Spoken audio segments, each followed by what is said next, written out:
సిద్ధెలలో నేను సిద్ధముగా చేసుకో రాజు రానయ్యున్నాడు. కృప అనే మాట ఉంటారు. ఉదాహరణకి కృపామయుడా నీలోనా, ఎంత బ్యూటిఫుల్ సాంగ్. కృపామయుడా నీలోనా, కృపామయుడా నీలోనా నివసింపచేసి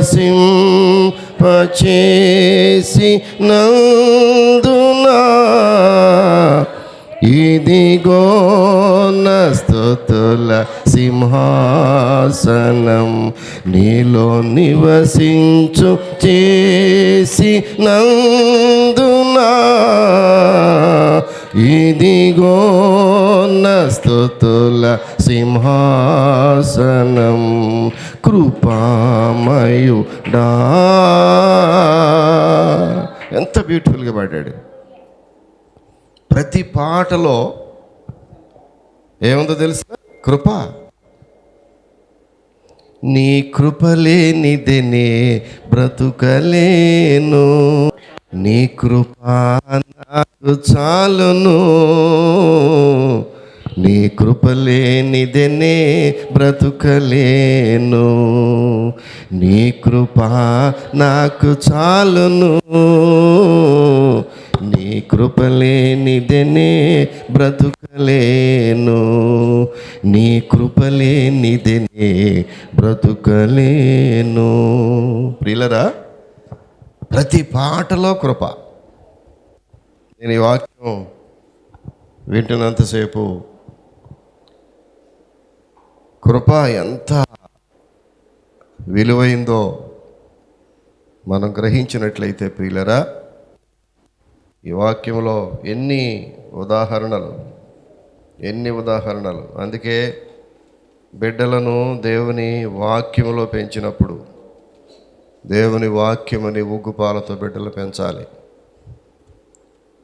దేవుడు నీకు ఇచ్చిన బిడ్డలు ఎవరో తెలిసినా కొంతమందికి ఏమి గ్రహింపు ఉండదు. బిడ్డలు ఎవరో తెలియదు.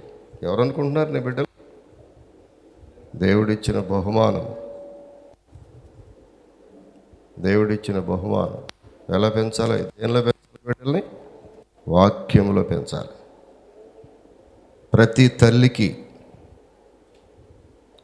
ఈ విషయం ఒక ఉదాహరణ. It must be example to every mother.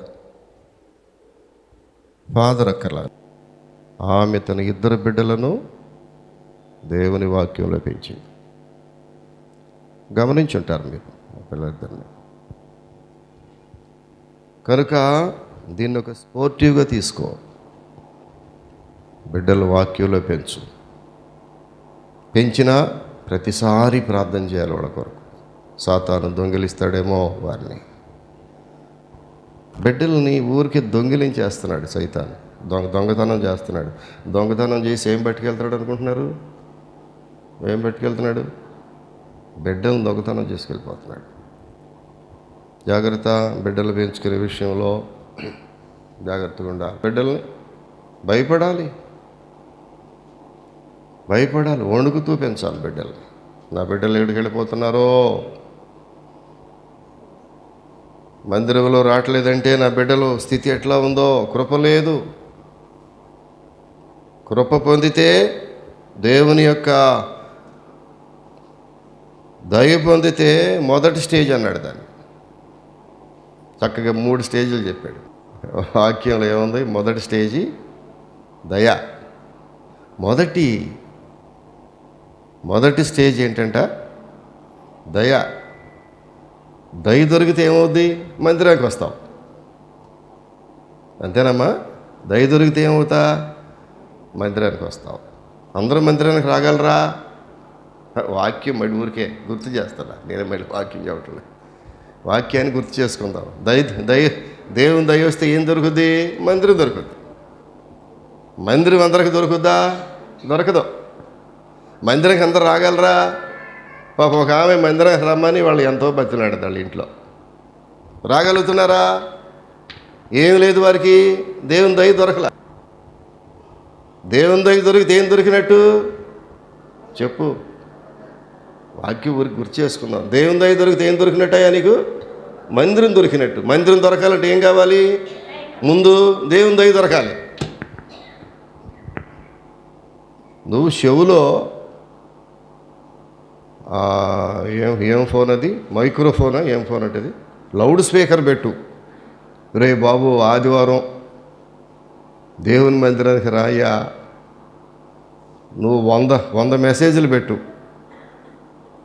నాకు చూడమ్మా, 100 ఫోన్లు చెయ్యి. చెవులో బాక పెట్టి ఊదు.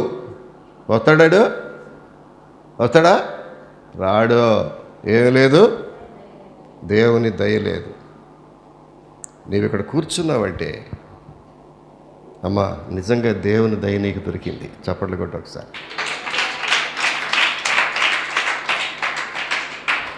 నీవు మందిరానికి రాగలిగావంటే ఒక మెట్లోకి ఎక్కేసావు. ఏంట మెట్టు? దేవుని దయ నీ మీదకి వచ్చింది. చాలు, ఇంక అక్కడి నుంచి దేవుడే చూసుకుంటాడు. ముందు ఆ మెట్టులోనికి రావాలి. ఏ మెట్టులోనికి? దేవుని సన్నిధికి వచ్చే మెట్టులోకి రావాలి. అట్లా ఎంతోమంది వచ్చారు, చాలామంది వచ్చారు. కానీ ఇదిగో ఈ నికోదేము ఒకరోజు అర్ధరాత్రి వచ్చాడు దేవుని దగ్గరికి. నికోదేము అంటే పెద్ద ముసలాయన, గడ్డం తెల్ల గడ్డం వేసుకుని పెద్ద ముసలాయన. ఆయన ధర్మశాస్త్రోపదేశకుడు, స్కాలర్. మోషే ధర్మశాస్త్రాన్ని ఇట్టే పఠించినటువంటి వాడు. అనర్గళంగా ప్రసంగం చేయగలడు, పెద్ద జ్ఞాని. కానీ ఆయనకి ఏమి లేదంటే కృప లేదు. ప్రసంగాలు చేసేవాళ్ళందరికీ కృప వస్తుంది అనుకునేళ్ళు. నో. ఆయన కృప ఎవరికి దొరుకునో వారికే దొరుకును, అందరికీ దొరకదో. దేవుని వాక్యాన్ని చక్కగా విడివిడిగా విడమర్చి చదివి అలవాటు చేసుకుని అర్థం చేసుకోవాలి. ఊరికి గుడ్డిగా దేవుని వాక్యం వినకూడదు. దేవుని కృప అందరికీ దొరకదో. బైబిల్ చెప్తున్న సత్యం, మనం మేమేమి కొత్తగా చెప్పట్లే వాక్యాన్ని. ఇంటికి వెళ్ళి చదువుకో. ఆయన కృప ఎవరికి దొరుకునో వారికే దొరుకును. అందరూ పరలోక రాజ్యంకి వెళ్ళగలరా? వెళ్ళలేరు. బైబిల్లో అందరూ పరలోక రాజ్యంకి వెళ్ళలేదమ్మా. కానీ నికోదేము, అతనికి దేవుని దయ దొరికింది. దయ దొరకగానే దేవుని సన్నిధికి వచ్చాడు. రాగానే 2 ప్రశ్నలు వేశాడు. ప్రభువా, నువ్వు చాలా గొప్పవాళ్ళగా ఉన్నావు, నిత్యరాజ్యమునకు వారసత్వం కావాలి, ఏం చేయమంటావు? పిచ్చోడా, నీకు దేవుని దయ ఉంది కానీ కృప లేదు. నీకు ఎందుకు ప్రసంగాలు? అదే మాట్లాడాడు. అప్పుడు ఏమన్నాడు తెలిసిన? పశ్చాత్తాపడ్డాడు. చివరికి ఎన్ని అధ్యాయంకి వెళ్తాం మనం? ఆయన ఎక్కడికి వెళ్ళిపోయాడు? యోహాను సువార్త 19వ అధ్యాయంలో 39వ వచనం వెళ్ళేటప్పటికి అక్కడ ఏమైంది? ఆ పెద్ద దైవజనుడికి దేవుని కృప దొరికింది. చప్పట్లు కొట్టాలి. ఇప్పుడు దేవుని కృప దొరికింది. దేవుని దయతో పాటు దేవుని కృప ఎప్పుడైతే దొరికిందో తన జీవితాన్ని దేవునికి సంపూర్ణంగా సమర్పించుకున్నాడు. దేవుని కృప దొరికిన వారు దేవునికి సరెండర్ అయిపోతారు. 600 ప్రపంచము తలకిందులైనా, సాలలో పశువులు ఉన్నను లేకపోయినను, చేనిలో పంట పండినను పండకపోయినను, ఆరోగ్యము ఉన్నా లేకపోయినను, ఐశ్వర్యము ఉన్నా పోయినా, డబ్బు ఉన్నా పోయినా, గృహము ఉన్నా లేకపోయినా, బిడ్డలు ఫలించినా ఫలించకపోయినా నేను మాత్రం నీ మందిరములోకి వస్తాను. లేదండి, బాబు పుట్టినరోజు చేస్తున్నాం. ఏమ్మా ఆదివారం రాలేదే? బాబు బర్త్డే అండి. ఏమా దేవుని మందిరములో దేవుణ్ణి ఆరాధించటం బర్త్డేతో పోల్చి చూస్తున్నావా? ఎంత విచారము, ఎంత విచారం ప్రియులరా. అంటే నీవు దేవుని కృపకు దూరం అయిపోతున్నావు. దయ దొరికింది కానీ కృప దొరకట్లా. దయ దొరికినప్పుడు దేవుని మందిరాన్ని కంటిన్యూ చేయి. దేవుని దయ నీ మీదకి వస్తుంది, ఆయన కృప నీ మీదకి వస్తుంది. దయాప్రాప్తురాల దేవుని కృప నీ మీదకి వచ్చింది అన్నాడు. మరియతో ప్రభు అంటాడు, దేవుని కృప నీ మీదకి వచ్చింది. అప్పుడు పరిశుద్ధాత్మను పొందుకున్నావు, అప్పుడు నీ గర్భంలో శిశువు పుట్టాడు. ఏం కావాలి నీకు? దేవుని కృప కావాలి. ప్రియులారా, ఎన్ని ఎగ్జాంపుల్స్. నికోదేము లాంటి వాడు, సుంకరి, ధనవంతుడికి దేవుని దయ దొరికితే దొరికిందేమో కానీ కృపకు దూరం అయిపోయాడు, చివరికి నరకం పాలైపోయాడు. ఎంతమంది ప్రియులారా మందిరానికి వచ్చినా కూడా దేవుని కృపను పొందకుండా అలాగే ఉండిపోతున్నారు. నీవు దేవుని మందిరానికి వచ్చావంటే దేవుని దయకు పాత్రుడు అయ్యావు, కానీ మందిరానికి వచ్చిన తర్వాత వాక్యంలో ఏమన్నా మనం తప్పకుండా నీవు ఆశీర్వదించబడతావు. మందిరంలో ఉన్న గొప్పతనం అదే. నీవు తెలిసి వచ్చినా తెలియకుండా వచ్చినా అనాలోచితంగా మందిరంలో అడుగుపెట్టినా నీకు ఒకటి మాత్రం దొరుకుద్ది, గ్యారంటీ, 100% రాసిస్తా, తీసుకో. నీవు నీ బిడ్డలు ఆశీర్వదించబడతారు. స్టెప్ బై స్టెప్ ఆశీర్వాదాలు దొరుకుతూ వస్తాయి నువ్వు మందిరానికి వస్తుంటే. ఖచ్చితంగా నువ్వు ఎవరైనా సరే, నరహంతకుడు వచ్చినా సరే, అతను కూడా అదే బైబిల్ చెప్తుంది. నువ్వు మందిరంలో అడుగుపెట్టావా ఆశీర్వాదాలు పొందుకుంటూ వెళతావు. అది సూత్రం. ఇది అసలు ఎవరు ఈ సూత్రాన్ని కాదనే ఆ శక్తి ప్రపంచంలో లేదు. నీ మందిరంలో అడుగు పెట్టడం ఆలస్యం, ఆశీర్వాదాలు పొందుకుంటూ వెళతావు. అక్కడే పెద్ద దెబ్బపడు. ఆశీర్వాదాలు రావటం ప్రారంభం అవటం మొదలుపెట్టిన తర్వాత ఒక మానవుడు సహజ నేచర్ ఎట్లా ఉంటుందంటే, ఒక నిస్త్రాణలోకి వెళ్ళిపోతాడు. రాపోయినా పర్వాలేదులే అనుకుంటాడు. అక్కడి నుంచి మందిరానికి దూరం అయిపోతూ వెళ్ళిపోతాడు. ఈ మధ్య కొంతమంది మందిరానికి దూరం అవుతూ వాళ్ళని చూస్తున్నప్పుడు నాకు చాలా విచారకరమైన ప్రార్థన చేస్తున్నాను నేను. ప్రభువా, ఈ బిడ్డలు ఇప్పుడిప్పుడే ఆశీర్వాదం పొందుతున్నారు, ఈ కుటుంబం ఇప్పుడిప్పుడే కోలుకుంటుంది, పతనం అయిపోయిన కుటుంబం ఇప్పుడిప్పుడే కోలుకుంటుందయా, సమాజంలో కంప్లీట్గా నామరూపాలు లేకుండా తుడిసి పెట్టబోల్సిన కుటుంబాలు ఇప్పుడిప్పుడే కొంచెం కొంచెం వరదలటం చూస్తున్నాను ప్రభువా. ఇంతలోనే మానేశారే, ఇంతలోనే దేవుని మందిరం దూరం అయిపోయారే, ఇంతలోనే వెక్కసం అయిపోయిందే మందిరము. ఈ మధ్య ఇక్కడ కూర్చుని నా ప్రార్థన అంతా అదే, ప్రభువా ఈ కుటుంబం ఎందుకు దూరం అయిపోతూ ఉంది? ఒక చిన్న కారణము. ఏం కారణం చూపిస్తాం మనం? దేవుని మందిరం రాపోవటానికి ఏం కారణం చూపిస్తామా? ఏమీ కారణం. కొంతమంది వెతుకుతున్నారు, కొంతమంది మీకు తెలుసో లేదో దేవుని మందిరానికి రాపోవటానికి కారణము లేకపోయినా వెతుకుతున్నారు. ఎందుకంటే నాకేదో చెప్పాలి.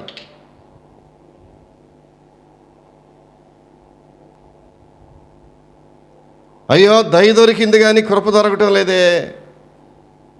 ఆ కృప నుంచి కొంచెం ఒక మెట్టుకు వెళితే పరలోక రాజ్యానికి సమీపంగా వెళ్ళిపోద్దే.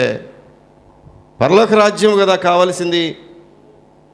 ప్రభువా నీ రాజ్యమునకు వారసత్వం కావాలి నాకు. దాని కొరకే కదా మందిరానికి వచ్చింది మనం. ఈ టెంపరీగా ఈ లోకములో ఇచ్చే ఆశీర్వాదాల కొరకు కాదు కదా. నిజమైన ఆశీర్వాదము పరలోక రాజ్యము కదా, ఈ భూమి శాశ్వతం కాదు కదా. ప్రభువా ఏంటి వీళ్ళు ఆలోచన లేదే. కొన్నిసార్లు దుఃఖపడుతున్నాం ప్రియులారా మేము. ఇదిగో ఈ సుంకరికి దేవుని యొక్క కృప దొరికినట్టుగా దొంగ, సిలువ మీద దొంగ, సిలువ దినాలు కాబట్టి ఇదొక రైట్ ఎగ్జాంపుల్. సిలువ మీద దొంగ మొదటివాడికి దేవుని దయ దొరికింది. ఇప్పుడు ఈ ఇద్దరు దొంగలు ఎక్కడున్నారు తెలుసా? ఎలాంటి ఒక ప్రాముఖ్యమైన ప్లేస్లో ఉన్నారు తెలిసిన వీళ్ళు దొంగలిద్దరు. హైవే రాబరీస్, గజ దొంగలు. గజ దొంగలకు ఏ స్థానం దొరికిందో తెలిసిన? మొదటి దేవుని యొక్క దయ ఎక్కడ దొరికింది? కుడి ప్రక్కన ఒకడు. అబ్బా, వాట్ ఏ ప్రామినెంట్ ప్లేస్.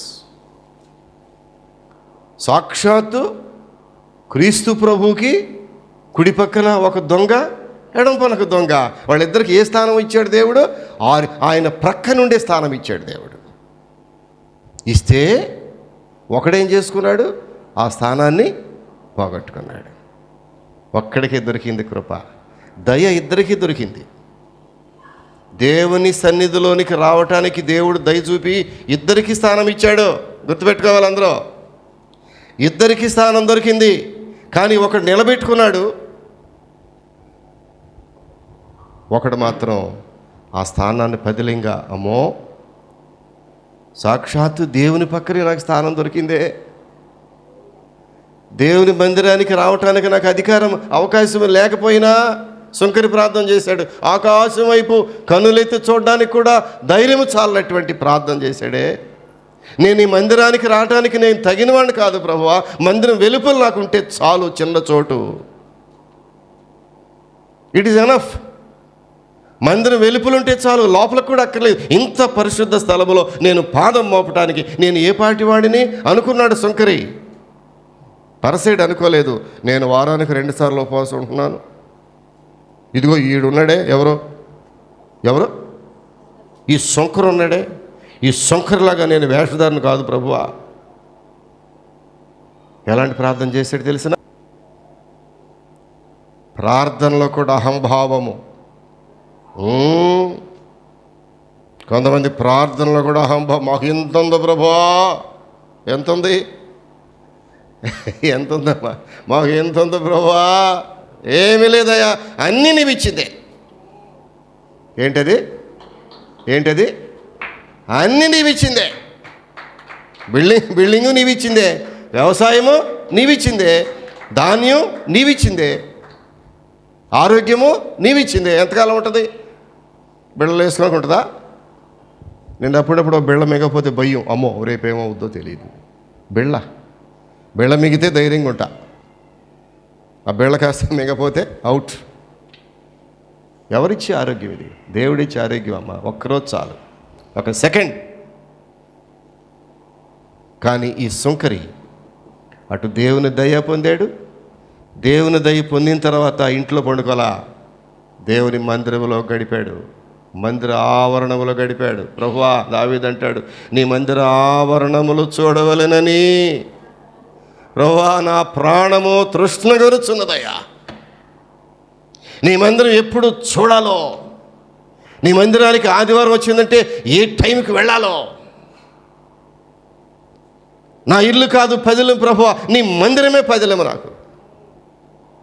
నాకు ఒకడికి మందిరం అంటే అంత ప్రాముఖ్యత ఉండేది కాదు నాకు. నేను మారు మనసు పొందిన తర్వాత మందిరం అంటే ఏంటో, దేవుని మందిరం అంటే ప్రాముఖ్యత ఏంటో దేవుని సేవకులు చూసి నేర్చుకున్నాం. మేము నేర్చుకుని మా 2 బిడ్డలను చంకనేసుకుని పిల్లరా అలాగే వెళతా ఉండేవాళ్ళం. సైకిల్ బండి లేకపోయినా, వాహనాలు లేకపోయినా, వాహనాలు లేవు మాకు ఆ రోజుల్లో. మా వదిన గారు మనం చెప్పారు, మీకు తెలుసు ఎంత క్లిష్ట పరిస్థితులు బ్రతికానో నేను.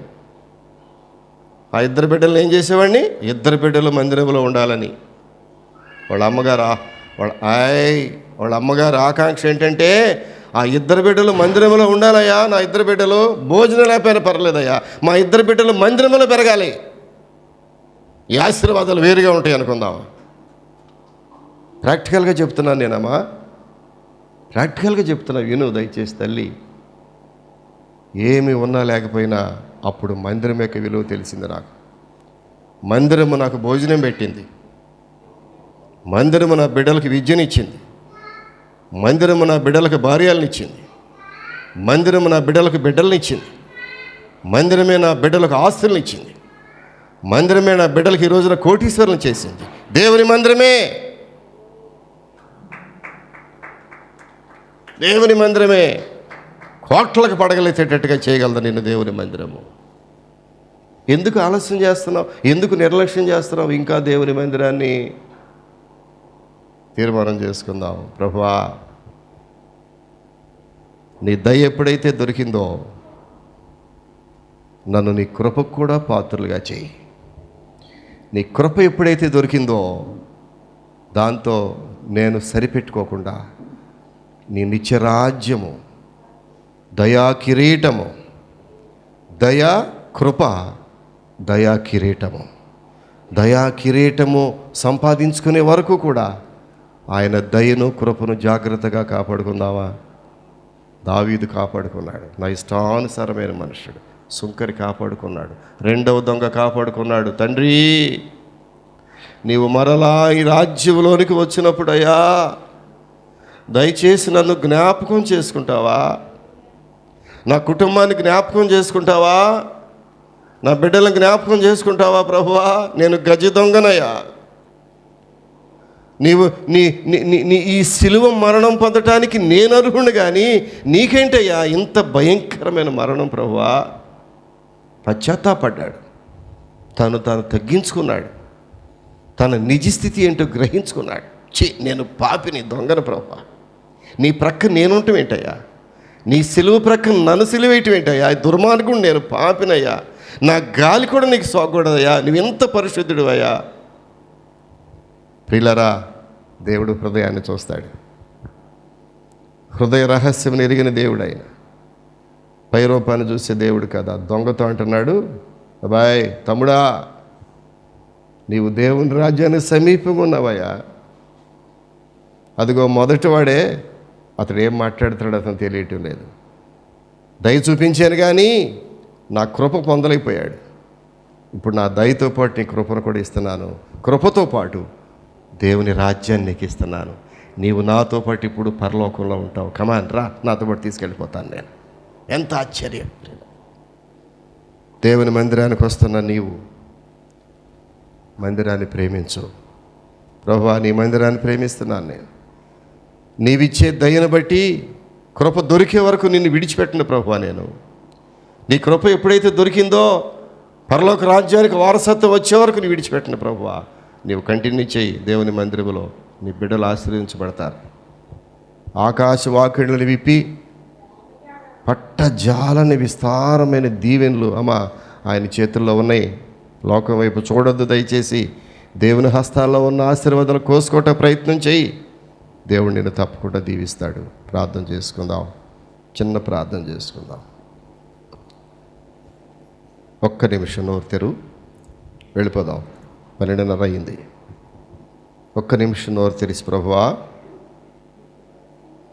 నా మీద నీవు దయ చూపిన విధానాన్ని బట్టి నేను మందిరానికి రాగలిగాను ప్రభువా. ఎన్నోసార్లు ప్రయత్నం చేశాను కానీ మందిరానికి రాలేకపోయానయ్యా. చాలాసార్లు ప్రిపేర్ అయ్యాను కానీ మందిరానికి రాలేకపోయాను ప్రభువా. ఎప్పుడైతే నీ దయ నా మీదకి వచ్చిందో నేను ఈ మందిరానికి వచ్చాను ప్రభువా. నీ దయ లేకుండా రాలేకపోయాను నేను. ఎంతోమంది మందిరానికి రావాలని సిద్ధపడుతున్నారు, ఎంతోమంది రాలేకపోతున్నారు. ఎంతోమంది ప్రయాణంలో ఉన్నారు కానీ రాలేకపోతున్నారు. ఎంతోమంది ఆ వస్త్రాలు ధరించుకుని సిద్ధపడ్డారేమో కానీ మందిరం దగ్గర రాలేకపోతున్నారు. దయ లేదు. కానీ నీ దయ నా మీదకి వచ్చి మందిరానికి వచ్చే కృపించే వందనాలయ్యా. ప్రార్థన చేసుకుందాం ఒక్క నిమిషం. నీ దయను బట్టి నీ మందిరానికి నన్ను తీసుకొచ్చావు ప్రభువా. నేను ఎక్కడో ఉండాల్సిన వాడిని అయ్యా, ఏ రోడ్ల మీద తిరగాల్సిన వాడిని ప్రభువా, ఏ రాజకీయాల్లో ఉండాల్సిన వాడిని అయ్యా, ఎక్కడ అపవిత్ర సహవాసంలో ఉండాల్సిన వాడిని ప్రభువా. ఈరోజు నీ పరిశుద్ధ మందిరంలోనికి నడిపించావంటే కేవలము నీ దయే. మందిరానికి వచ్చిన నేను నీ వాక్యాలు విని ఆ వాక్యానుసారంగా నడుచుకొని నీ ఆశీర్వాదాలను ప్రభువా నేను అనుభవిస్తూ కృతజ్ఞత కలిగిన హృదయాలతో నీ మందిరంలో కొనసాగే జీవితం నాకు దయచేయి ప్రభువా. నీ మందిరాన్ని కొనసాగించే కృప నాకు దయచేయి ప్రభువా. నీ మందిరంలో దొరికి ఆశీర్వాదాలు పొందుకుని నేను మందిరాన్ని విడిచిపెట్టే హృదయం నాకు వద్దయ్యా. ఏమా ఒక్క నిమిషం ప్రార్థన చేయగలవా? వెళ్ళిపోదాం నాన్న. ఒక్క నిమిషం ప్రార్థన చేయి. నీ మందిరంలో ఆశీర్వాదాలు తీసుకుని నేను మర్చిపోనివద్దయ్యా. 3వ స్థాయికి నన్ను తీసుకెళ్ళే ప్రభువా. కృపలో నుంచి అత్యధిక కృపలోనికి, కృప వెంబడి కృపలోనికి, కృప వెంబడి కృపలోనికి, నీ కృపా బాహుళ్యములోనికి నన్ను తీసుకెళ్ళయ్యా. నీ కృపాకాశము కంటే ఉన్నతమైంది. ఆ ఉన్నతమైన కృపలోనికి నన్ను తీసుకెళ్ళయ్యా.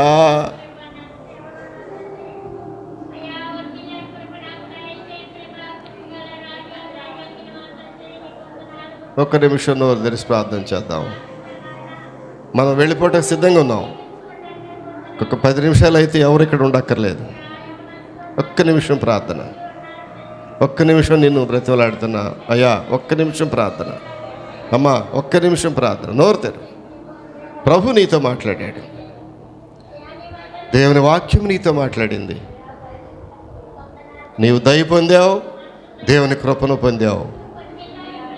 ఇప్పుడు దేవుని యొక్క శాశ్వతమైనటువంటి కిరీటము, పరలోక రాజ్యమునకు వారసత్వం.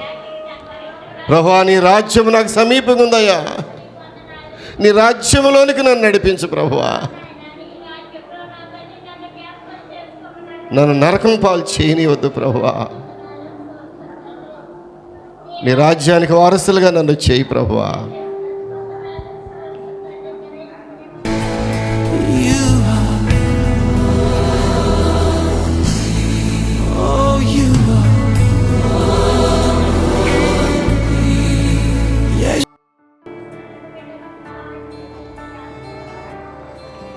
మహాపరిశుద్ధుడును ప్రేమ కలిగిన మా పరలోక తండ్రి, నీ వాక్యము ఎంత నిజమైంది,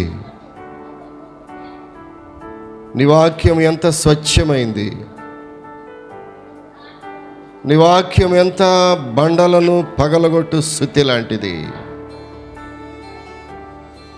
నీ వాక్యము ప్రభువా ఎక్కడ వెల్లడవుతుందో అక్కడ వెలుగు కలుగుద్ది. నీ వాక్యము ప్రభువా హృదయములను విభజించినంత మట్టుకు దూరేటటువంటి 2 అంచుల ఖడ్గము లాంటిది నీ వాక్యము. నీ వాక్యానికి ఎదురు చెప్పగలిగి ఎవరున్నారు ఈ లోకంలో ప్రభువా? నీ వాక్యమును ఎదిరించి నిలబడగలిగిన వారు ఎవరున్నారు ఈ లోకంలో? అలాంటి స్వచ్ఛమైన వాక్యాన్ని మాకు ఇచ్చావు, నీకు వందనాలు. నీ దయకు మమ్మల్ని పాత్రలుగా చేయండి, నీ కృపకు మమ్మల్ని పాత్రలుగా చేయండి, నీ రాజ్యమునకు వారసులుగా మమ్మల్ని చేయండి. నీతి కిరీటము, మంచి పోరాటము పోరాడి తిని నా కొరకు నీతి కిరీటము దాచబడి ఉన్నది. ప్రభువా, మాకు నీతి కిరీటము సిద్ధపరచయ్యా. మొదటి స్టేజ్లో దాటి 2వ స్టేజ్లో కృపా స్టేజ్లోకి వచ్చాం, కానీ ప్రభువా 3వ స్టేజ్లో నీతి కిరీటం ఏది ప్రభువా? నీతి కిరీటము నాకు, నా కుటుంబానికి, నా బిడ్డలకు, నా సంతానమునకు నీతి కిరీటము దయచేయి ప్రభువా. నీతి కిరీటము ఆ 3వ స్థాయిలోకి మమ్మల్ని తీసుకెళ్ళయ్యా. మేము మొదటి స్థానంలోనే ఉంటున్నామా? 2వ స్థానంతో సరిపెట్టుకుంటున్నామా? 3వ స్థానంలోనికి నీతి కిరీటములోకి వెళ్ళలేకపోతున్నాం ప్రభువా. నన్ను క్షమించయ్యా, నన్ను క్షమించు. ఆ 3వ స్థానంలోనికి మమ్మల్ని తీసుకెళ్ళు ప్రభువా. మా సంఘాన్ని 3వ స్థానంలోనికి తీసుకెళ్ళయ్యా. మా సంఘానికి నీతి కిరీటము కావాలయ్యా. మా బిడ్డలకు నీతి కిరీటము కావాలి ప్రభువా. మా బిడ్డలు ప్రభువా వెనకబడిపోవటం నీ చిత్తము కాదు. వారికి నిరక్షణ భాగ్యమును దయచేయి, నీ రాజ్యమునకు వారసులుగా చేయి. విన్న వాక్యానికి ముద్ర వేసి కృప చూపించండి. వాక్యం అందించే నీ బిడ్డను మరింతగా బలపరిచి ఆశీర్వదించి వారి కుటుంబాన్ని, వారి యొక్క ఉద్యోగాలను దీవించి ఆశీర్వదించమని యేసు నామమున అడుగుచున్నాము తండ్రి. ఆమేన్. ఆమేన్.